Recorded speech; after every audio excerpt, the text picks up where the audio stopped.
Hello बच्चों। आज की इस वीडियो में हम कक्षा 8 की हिंदी पुस्तिका ज्ञान सागर का चौथा अध्याय, जो कि एक कविता है दोपहरी, उसे हम पढ़ेंगे। दोपहरी का अर्थ है दोपहर का समय। ठीक है, दोपहर के समय जो कड़कड़ धूप होती है उससे हम दोपहरी कहते हैं। तो ये जो कविता है ये गर्मी की दोपहरी की, यानी गर्मी की कड़कड़ धूप में जलती हुई जो दोपहरी रहती है उसके बारे में इस कविता का वर्णन किया गया है, जिसके कवि हैं शकुंत माथुर। शकुंत माथुर जी ने इस कविता में गर्मी की जलती कड़कड़ी धूप का अपने शब्दों के माध्यम से इस कविता में ऐसा वर्णन किया है कि आप इस कविता को पढ़ने के बाद गर्मी के उस एक एक पल को आप इसमें लगेंगे कि सब पढ़ने के बाद लगेगा कि आपको शब्दों के रूप में इसे व्यक्त किया गया है, उस दोपहरी को, उस गर्मी को। तो इस कविता में हम गर्मी की दोपहरी के बारे में, दोपहर तो हमेशा होती है, जाड़े गर्मी बरसात सभी में होते हैं, लेकिन ये गर्मी की जो दोपहरी रहती है, गर्मी की दोपहरी का जो समय है वो बहुत ही अपने आप में अलग रहता है, जो कि जिसका अभिव्यक्त जो है हर कोई जानते हैं। जिसकी जो परेशानी है, गर्मी की जो चिलचिलाती दोपहरी की जो भी बातें हैं, वे लगभग सभी कोई जानते हैं कि कितनी कड़कड़ धूप रहती है। लेकिन ऐसे मौसम में, ऐसे मतलब दोपहरी में कवि ने जिन जिन तथ्यों का, जिन जिन चीज़ों का वर्णन किया है वो अपने आप में अलग है। तो शुरू करते हैं हम इस कविता को। दोपहरी। गर्मी की दोपहरी में तपे हुए नभ के नीचे काली सड़कें तारकोल की अंगारे सी जल पड़ी थी। अब आप देखिए, गर्मी की दोपहरी, लेकिन उस गर्मी की दोपहरी में जब तपे हुए नभ के नीचे, माने तपे हुए यानी जलते हुए गर्म धूप के नीचे, नभ के नीचे यानी आसमान के नीचे काली सड़कें तारकोल की, यानी जो सड़कें बनी रहती है, रोड जो बनी रहती है वो क्या है, तारकोल। तारकोल में से उस पर जो रोड है, सड़क है, उसे क्या है, पॉलिश की रहती, जो कि आपको काले रंग की दिखती है ना रोड, वो क्या है, तारकोल, जिसे कि आग में गर्म करके और उसे पिघलाया जाता है। तारकोल जो है वो ठोस की तरह रहता है, और उसे ठोस नहीं मतलब थोड़ा हार्ड रहता है, और उसे हम क्या करते हैं, रोड जब बनाया जाता है तो उसे आग में गर्म किया जाता है, और जब वो पिघल जाता है उसे रोड पर बिछाया जाता है, मतलब उसमें पेंट करके आगे उसकी परत को चिपकाया जाता है। तो इस तारकोल की जो बनी हुई सड़कें हैं वो अंगारे सी जल पड़ी थी, जो कि तारकोल गरम करके उस सड़क को बनाया जाता है, तो वो ठंडे होने के बाद एकदम चिपक के और एक रोड की तरह बन जाता है। जो पिघला हुआ पदार्थ रहता है वो चिपक के धरती में जुड़ के वो प्लेन एकदम बन जाता है और सपाट ज़मीन बन जाता है, और वो इतना थिक हो जाता है, मतलब इतना मजबूत हो जाता है कि उस पर सैकड़ों गाड़ियाँ आती जाती हैं, लेकिन उस पर कोई असर नहीं होता है। लेकिन इस गर्मी की दोपहरी में उस तारकोल जो कि ठंडी होकर उसकी जो आकृति है बदल जाती है, वो फिर गर्म हो उठती है इस गर्मी की दोपहरी में, और अंगारे सी जल पड़ती है। पिघलती तो नहीं है, लेकिन इतनी गर्म हो जाती है, इतनी उसमें गर्माहट आ जाती है कि लगता है अंगारे की तरह जल रहा है। यदि उस पर उसे छू कर देखो तब पता चलेगा कि कितनी गर्म है वो, क्योंकि आप धूप में थोड़ी देर के लिए निकलते हो, लेकिन ये तारकोल की बनी हुई सड़क पूरे दिन सुबह से लेकर शाम तक उस जलती धूप में गर्म होती ही रहती है, उसे ठंडक नहीं मिलती, और उस गर्म हुए तारकोल की सड़क पर अनगिनत गाड़ियाँ जाकर और उसकी गर्मी को बढ़ाती है। तो कवि ने कितनी मतलब अलग तरीके से इस गर्मी का वर्णन किया है, आप इनके शब्दों से समझ सकते हो कि तारकोल की बनी सड़क भी अंगारे से जल उठती है, यानी तारकोल की बनी हुई सड़क जो कि ठंडी होकर सिमट जाती है, एक सड़क बन जाती है, वो भी इस गर्मी में अंगारे की तरह जलने लगती है। छाह चली थी पेड़ों की भी, पत्ते झुलस गए थे, नंगे नंगे दीर्घकाय कंकालों से वृक्ष खड़े थे। अब आप देखिए, यहाँ कवि ने कितना अच्छा वर्णन किया है कि छाह चली थी पेड़ों की भी, मतलब पेड़ों में पेड़ के नीचे बैठकर हम छाया महसूस करते हैं, पेड़ों से हमें ठंडक शीतल मिलती है, लेकिन वो पेड़ भी जो है उनकी छाह जो है वो जल पड़ी है। मतलब पेड़ के नीचे खड़े होने पर भी वो ठंडक महसूस नहीं होती है, बल्कि वो भी लगती है कि पत्तियां धूप में, गर्मी में, इस तपती हुई गर्मी में जलकर गर्म हो चुकी है, और वहाँ भी खड़े होइए तो आपको जली हुई छाह मिलती है। मतलब शीतल नहीं मिलती है, ठंडी हवा, ठंडी पेड़ों के नीचे ठंडक न मिलके वो गर्म हवाएं की तरह मिलती है, जिसे कवि ने छाह जली हुई पेड़ों की भी कहा है। पत्ते झुलस गए थे, माने इतनी दोपहर की गर्मी में वो पेड़ों के जो पत्ते हैं वो भी क्या है, झुलस गए हैं, मतलब गर्म से गर्म हो चुके हैं, और उनकी भी हवाएं जो है वो गर्माहट दे रही है, शीतल हवाएं नहीं है। नंगे नंगे दीर्घकाय कंकालों से वृक्ष खड़े हैं। अब आप देखें, नंगे नंगे दीर्घकाय माने बड़े बड़े पेड़, जो ऊंचे ऊंचे पेड़ हैं, लंबे पेड़ हैं, वो क्या है, दीर्घकाय, नंगे नंगे, मतलब नंगे नंगे यानी कि उसकी पत्तियां झड़ चुकी हैं, डालियां सूख चुकी हैं, और वो खड़ी हैं, और वो कैसा महसूस हो रही है कवि को, कि कंकालों की तरह, जिस तरह हड्डियों के ढांचे रहते हैं, उससे ऊपर की जो परत है शरीर का निकल जाने के बाद हड्डियों के ढांचे बचते हैं, उसी तरह कवि ने उन लंबे लंबे वृक्षों के बारे में लिखा है कि उनकी सारी पत्तियां झड़ गई हैं, डालियां सूख गई हैं, और वो ऐसा प्रतीत हो रही हैं जैसे कंकाल। आप कभी भी सूखे पेड़ देखोगे तो आपको समझ में आएगा, वैसे पेड़ जिसकी पत्तियां सारी झड़ चुकी हैं और एकदम मुरझाया हुआ, मतलब गर्मी से मुरझा चुका है, और बहुत ही ऊंचा पेड़ है, उसे आप देखो तो वैसे पेड़ों का वर्णन कर रहे हैं कवि, कि वैसे पेड़ जो है कंकाल की तरह, माने हड्डियों के ढांचे की तरह खड़े हैं। आगे कवि कहते हैं, हो अकाल के ज्यों अवतार, माने अकाल, माने जब अकाल यानी कि भूख, अकाल यानी कि आपको जब खाने की कमी पड़ती है, अकाल पड़ जाता है, माने कि जिस साल अनाज ठीक से नहीं उग पाते हैं तो क्या है, अकाल छा जाता है, मतलब खाने की कमी हो जाती है। तो हो अकाल के ज्यों अवतार, मतलब जब खाना नहीं मिलेगा तो शरीर हड्डियों का ढांचा की तरह बन जाता है ना, तो उसका वर्णन कवि ने इस पेड़ों के द्वारा किया है, कि जिस तरह अकाल में यानी कि भूखे रहकर हड्डियों के ढांचे, मतलब एकदम कंकाल की तरह बन जाते हैं, उसी तरह ये पेड़ पौधे भी जो है वो सूख के गर्मियों में जल के, इसके पत्ते झड़ के वे अकाल के अवतार की तरह लगते हैं। एक अकेला तांगा था दूरी पर, कोचवान की काली सी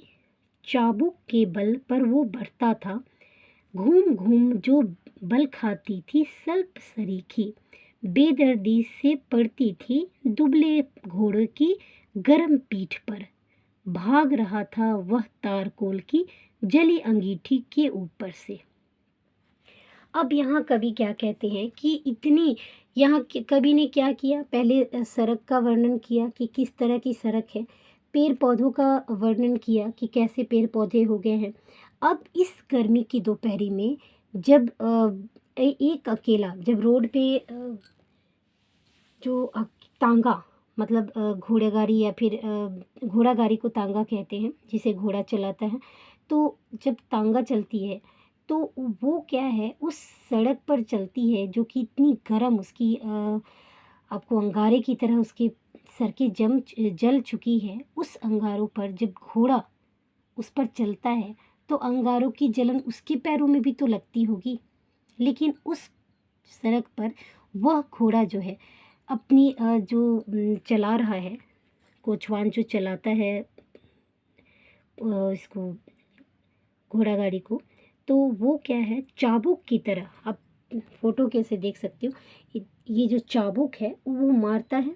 घोड़े को, और घोड़ा उसके बल पे आगे की ओर भागता जाता है। यानी कि यदि घोड़े को मन नहीं भी है तो चाबुक की मार के डर से वो उस सड़क पर दौड़ता ही चला जा रहा, आगे की ओर भागता ही चला जा रहा है। और उसकी जो है घूम घूम कर बल खाती हुई सर्प सरीखी, मतलब सर्प सरीखी किसके बारे में कहा गया है? जब चाबुक जो बना है वो लकड़ी में एक रबड़ की तरह जुड़ा हुआ एक रस्सी की तरह होता है, जो जब कोचवान उस पर मारता है तो वो चलता है, फिर ऊपर उठाता है तो वो इधर से उधर बल खाती रहती है, उसकी रस्सी की डोर की तरह वो हिलती रहती है। उसे कवि ने क्या कहा है? एक बल खाती सर्प की सरीखी। आप पिक्चर में देखो कि ये जो चाबुक उठाए हुए है कोचवान, वो कैसे हिल रहा, और उसे कवि ने इस एक सर्प की तरह, मैंने सांप की तरह बल खाती हुई, मैंने हिलती डुलती हुई कहा है। और ये बेदर्जी जब उस पर पड़ती है दुबले घोड़े के शरीर पर, तो वो भी क्या करता है कि भाग रहा है चारकोल की जलती अंगीठी पर। उस अंगीठी पे यानी कि जलती हुई जो तारकोल की सड़क है उस पर बिना गर्माहट की प्रयोग को समझे हुए उस पे अंधाधुंध चलता ही जा रहा है। कभी एक ग्रामीण अधे कंठ पर लाठी, सुख दुख की मोटी सी गठरी लिए पीठ पर भारी, जूते फटे हुए जिसमें थी झांक रही गांव की आत्मा। कवि ने जो ये कविता है वो जलती दोपहरी,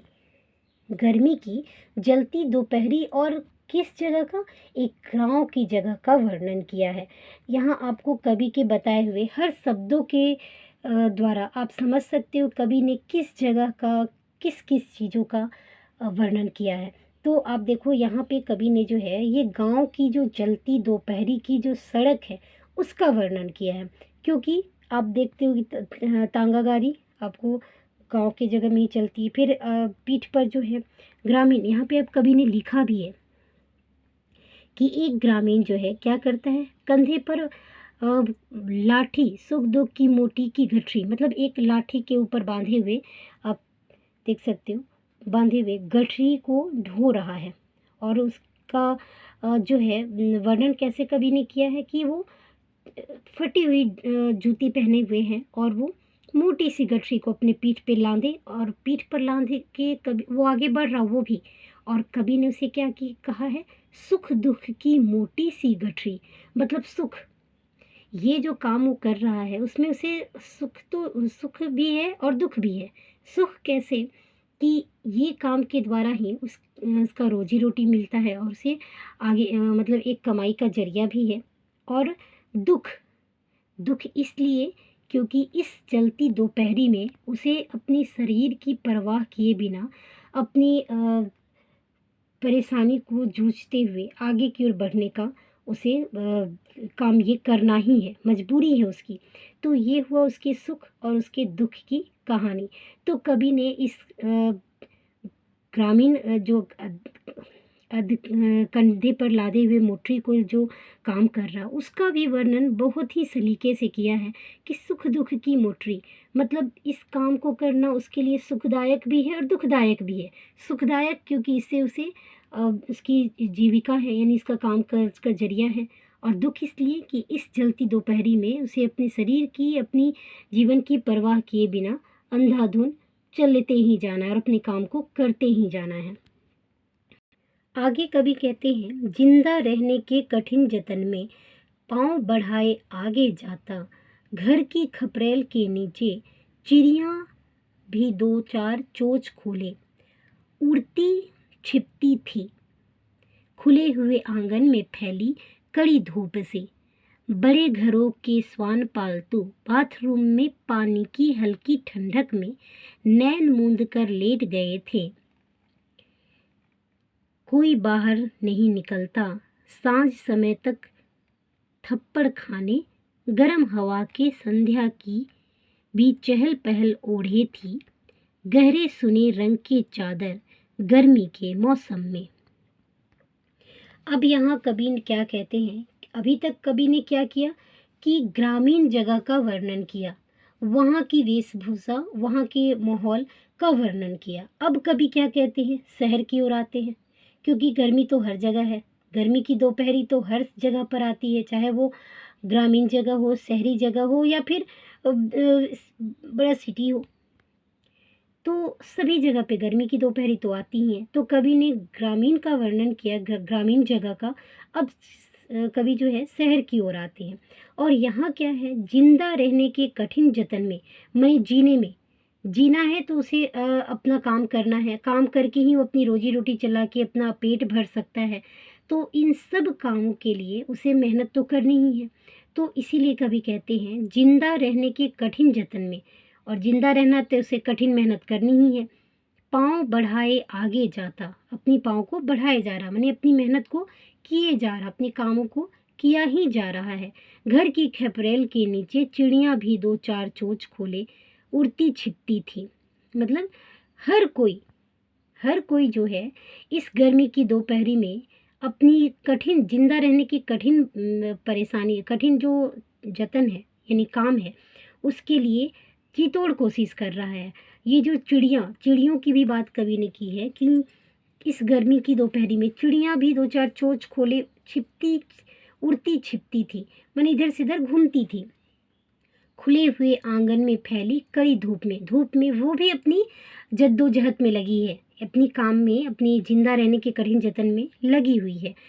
अब कभी कहते हैं, बड़े घरों के स्वान पालतू, माने बड़े बड़े घरों के, यानी कि जो पैसे वाले जो व्यक्ति, ये तो कभी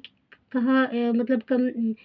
जो कम पैसों में है, और वो जो मेहनत से, बहुत ही कठिन मेहनत के बाद अपनी रोज़मर्रा की ज़िंदगी को निभाते हैं। अब कभी कहते हैं, जो बड़े बड़े घरें हैं, माने गरीब अमीर आदमी लोग जो बड़े बड़े घर हैं, उनके घर में क्या है, कुत्ते भी, स्वान पालतू, माने पालतू कुत्ते भी जो है बाथरूम की ठंडक में डूबे हुए रहते हैं। देख सकते हो कैसे कवि ने वर्णन किया कि हम तो इंसान हैं, हमें भी गर्मी लगती है, इस जलती दोपहरी में काम करते, लेकिन हमारे जीने की जद्दोजहद है, जिंदा रहने की कठिन जतन है। लेकिन बड़े घरों में, यानी कि अमीर घरों में क्या है कि पालतू कुत्ते भी जो हैं इस मौसम में क्या है कि टब में पानी भर के ठंडे पानी में डूबे हुए से रहते हैं, अपनी ठंडक, अपनी गर्मी को, गर्माहट को दूर करते हैं। नैन मूंद कर लेट गए थे, मैंने आंखें बंद करके उस ठंडे ठंडे पानी में अपना, अपने आप को आराम करते हैं। कोई बाहर नहीं निकलता है, मतलब पालतू जानवर भी जो है, यानी कि इंसान तो इंसान, बड़े बड़े जगहों में, यानी अमीर आदमी के घर में क्या है कि आदमी तो आदमी, कुत्ते, जब पालतू कुत्ते भी जो हैं वो भी अपनी को शीतलता प्रदान करते हैं। कोई बाहर नहीं निकलता शाम समय तक, माने शाम तक कोई भी बाहर नहीं निकलता। थप्पड़ खाने गर्म हवा के, माने गर्माहट के, गर्म हवा के जो झोंके लगते हैं, उसके उसे कवि ने थप्पड़ का बताया है, थप्पड़ की तरह, कि जब गर्म हवा शरीर में लगते हैं तो एक थप्पड़ की चोट की तरह लगते हैं। तो जो है बड़े घरों के ना व्यक्ति निकलते, ना ही उनके पालतू जानवर तक, कुत्ते तक निकलते हैं इस जलती दोपहरी में थप्पड़ खाने के लिए गर्म हवाओं के। सांझ की तरह चहल पहल ओढ़े थी, शाम संध्या की भी चहल पहल ओढ़े थी, गहरे सोने रंग की चादर। अब इस गर्मी की दोपहरी में शाम का भी समय जो है सुहावना नहीं, वो भी गर्म रहता है। तो वो भी चहल पहल ओढ़े थी, मतलब सभी व्यक्ति नजर आ रहे थे सामने। गहरे सोने की चादर, सुने रंग की चादर, गर्मी के मौसम में। तो ये सारा क्या कब होता है, गर्मी के समय में, कि शाम के टाइम में तो चहल पहल देखने को मिलती है। सोने रंग की चादर माने धीरे धीरे जैसे जैसे शाम होता है तो सड़कों पर, रोड पर ये चहल पहल दिखती है। लेकिन गर्मी की दोपहरी में क्या है कि बड़े घरों में आदमी तो आदमी, जानवर भी अपने आप को गर्माहट से छिपा के, माने गर्मी से बचाते हैं, और इस तरह का प्रयोग करते हैं। तो इस कविता में शकुंत माथुर ने गर्मी की दोपहरी में, गर्मी की जलती दोपहरी में, तपती दोपहरी का वर्णन अपने शब्दों के माध्यम से किया है। और शब्द भी ऐसे कि आपको हर एक शब्द में एक, आपको वातावरण के बारे में बताया है कि किस तरह का वातावरण है वहाँ पे, किस तरह के कैसे लोग कैसे प्रयोग करते हैं ऐसे वातावरण में। तो ये था आपको गर्मी की दोपहरी का वर्णन, जो कि शकुंत माथुर ने अपने शब्दों के माध्यम से किया है। तो इस पाठ का ये व्याख्या यहीं पे समाप्त होती है। धन्यवाद।